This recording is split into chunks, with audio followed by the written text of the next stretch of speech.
पंडित Ramkishan Dwivedi ji. Sir, आपका हमारे channel में बहुत बहुत स्वागत है। धन्यवाद। आज डॉक्टर साहब भीमराव अंबेडकर की जयंती है। डॉक्टर साहब को संविधान निर्माता और समाज सुधारक के रूप में जाना जाता है। आप क्या कहना चाहते हैं हमारे चैनल के माध्यम से?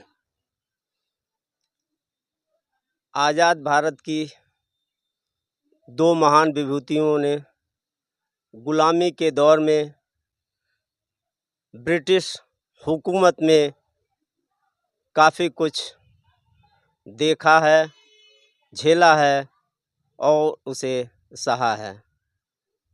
ऐसा नहीं है कि राष्ट्रपिता बापू उसे अछूते रहे हैं या बाबा साहब भीमराव अंबेडकर जी अछूते रहे हैं। दोनों ने काफ़ी कुछ सह करके गुलामी की जंजीरों से हमें मुक्त कराया।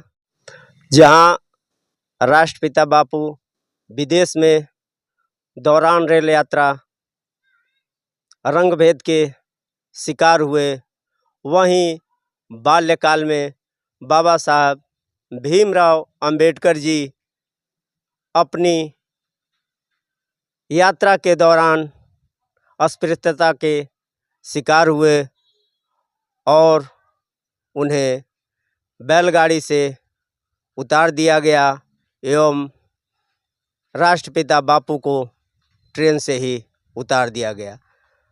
रंगभेद के शिकार जहां बापूजी रहे, वहीं अस्पृश्यता के शिकार बाबा साहब भीमराव अंबेडकर जी रहे। लेकिन उन्होंने इस सारी कुरीति को जड़ से उखाड़ फेंकते हुए हमें संविधान दिया और उस संविधान के बल पर आज भी हम उस कुरीतियों से लड़ते हुए विकसित भारत की संकल्पना को साकार करते हुए हम एक यशस्वी भारत का निर्माण कर रहे हैं और लोकतंत्र की मजबूती की ओर अग्रसर हो रहे हैं। आज भारत आज़ादी का अमृत महोत्सव मना रहा है। इसमें योगदान के रूप में हम बाबा साहब भीमराव अंबेडकर जी के योगदान को किसी भी रूप में भूल नहीं सकते हैं।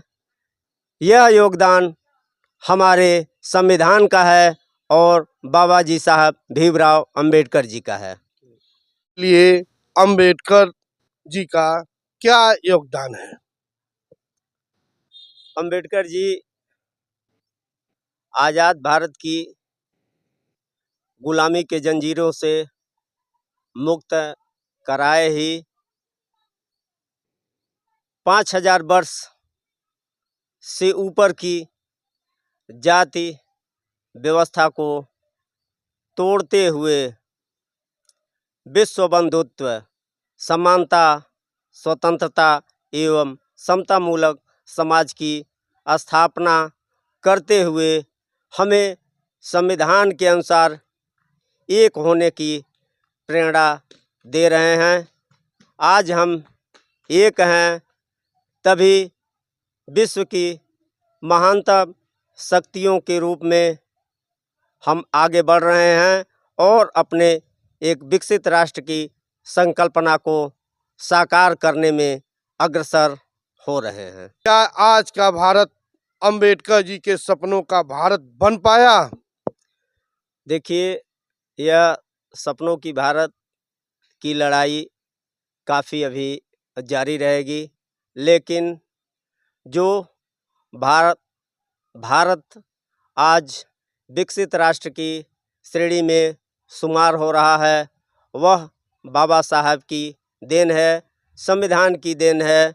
आज हम अपनी जो न्यायिक समानता की लड़ाई लड़ते हैं, न्यायिक स्वतंत्रता की लड़ाई लड़ते हैं, न्यायिक विश्व बंधुत्व की बात करते हैं, वह सब बाबा साहब की देन है और यह भारत निरंतर अग्रसर हो रहा है। जो भी हमें विकसित राष्ट्र बनने की बाधाओं में समाधान की ज़रूरत पड़ती है, वह संविधान हमें रास्ता दिखाता है और भारत एक विकसित राष्ट्र की श्रेणी में अग्रसर हो रहा है। और वह दिन दूर नहीं है जब हम एक विकसित राष्ट्र के रूप में अपनी गणना सर्वोपरि रूप से कराएंगे और भारत पुनः सोने की चिड़िया कहलाएगा। बाबा साहब को दलितों का नेता कहकर उनकी विरासत को सीमित किया जाता है। देखिए, बाबा साहब सबके थे। संविधान के शुरुआत में ही उन्होंने कहा था, हम भारत के लोग। तो बाबा साहब किसी एक जाति, कौम, धर्म या संप्रदाय के नहीं हैं। बाबा साहब हम सभी के हैं। संविधान हमें साथ लेकर चलना सिखाता है। जब हम एक न रहेंगे, नेक रहेंगे, तभी आगे बढ़ेंगे, तभी हमारा विश्व बंधुत्व का नारा बुलंद होगा और वसुधैव कुटुंबकम जो हमारा सनातन पहचान है, उस रूप में हम जाने जाएंगे। युवा पीढ़ी बाबा साहब के संघर्षों से क्या परिचित है? देखिए, युवा पीढ़ी समय के अनुसार काफ़ी जागरूक तब भी रही है और आज भी हो रही है। जो भी लड़ाई लड़ते हैं, हम और हमारी युवा ही लड़ते आए हैं और वह आने वाली पीढ़ी के लिए प्रेरणा स्रोत बनते हैं। जहाँ तक बाबा जी साहब भीमराव अंबेडकर जी की बात रही है, वह सदैव कुरीतियों पर प्रहार किए हैं। सूफी संत कबीर से लेकर पेरियार तक, ज्योतिबा फुले जी तक, इन सभी लोगों ने कुरीतियों पर प्रहार किया है।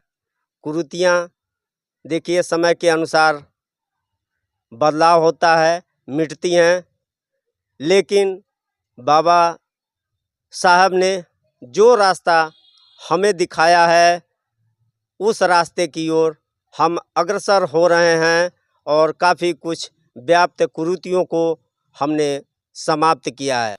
डॉक्टर भीमराव अंबेडकर जी को भारत रत्न की उपाधि कब से मिली और उन्हें बाबा साहब कब से कहा जाने लगा?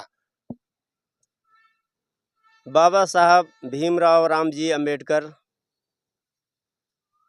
गुलाम भारत में जन्मे थे, लेकिन आज़ाद भारत से लेकर आने वाली पीढ़ियों के लिए वह प्रेरणा स्रोत बने रहेंगे। जिस प्रकार उन्होंने सब कुछ सहकर शिक्षा ग्रहण किया, शिक्षा ग्रहण करने के बाद जितनी डिग्री उन्होंने प्राप्त की, आज के परिदृश्य में अपने समकालीन विभूतियों में उतनी ज़्यादा पढ़ने की डिग्री किसी के पास नहीं रही है। कोलंबिया यूनिवर्सिटी और लंदन स्कूल ऑफ इकोनॉमिक्स से पीएचडी की डिग्री उन्होंने धारण की। वह भी अर्थशास्त्र के रूप में कानून की डिग्री प्राप्त किए। अधिवक्ता के रूप में उनका संपूर्ण जीवन, एक शिक्षक के रूप में, अधिवक्ता के रूप में और भारत के पहले कानून मंत्री के रूप में बीता। ऊर्जा के क्षेत्र में ग्रिड का जो उन्होंने सुझाव दिया, आज पूरे भारत में अगर बिजली शहर से लेकर के गांव तक दिखाई दे रही है, तो उनके वह सुझाव की ही देन है कि आज भारत उजाले से चमक रहा है।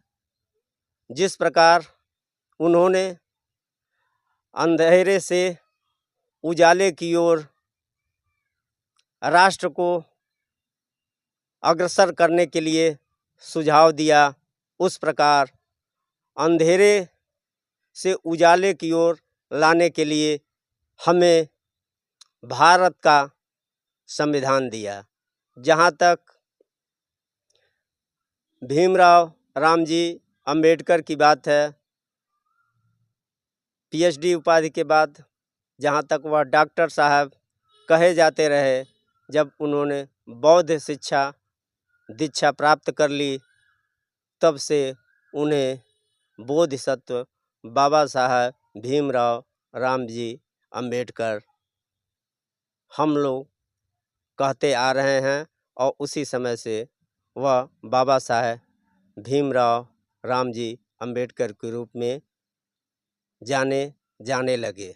से कहते थे कि फ्री में तुमको सब कुछ देंगे लेकिन शिक्षा नहीं, क्योंकि उन्हें पता है शिक्षा ही सवालों को जन्म देती है। आप इस पे क्या कहना चाहते हैं? बाबा साहब भीमराव रामजी अंबेडकर ने कहा था कि शिक्षा वह शेरनी का दूध है, जो जितना ज़्यादा पिएगा उतना ज़्यादा दहाड़ेगा। कहने का अर्थ यह हुआ कि शिक्षित आदमी ही समाज को एक नए और अच्छे रास्ते पर ले जा सकता है। आज बाबा साहब भीमराव रामजी अंबेडकर शिक्षित बन के ही समाज को आगे ले जाने का जो बीड़ा उठाए थे, आज वह हमें समाज के प्रत्येक कोने में उजियारे के रूप में दिखाई दे रहा है।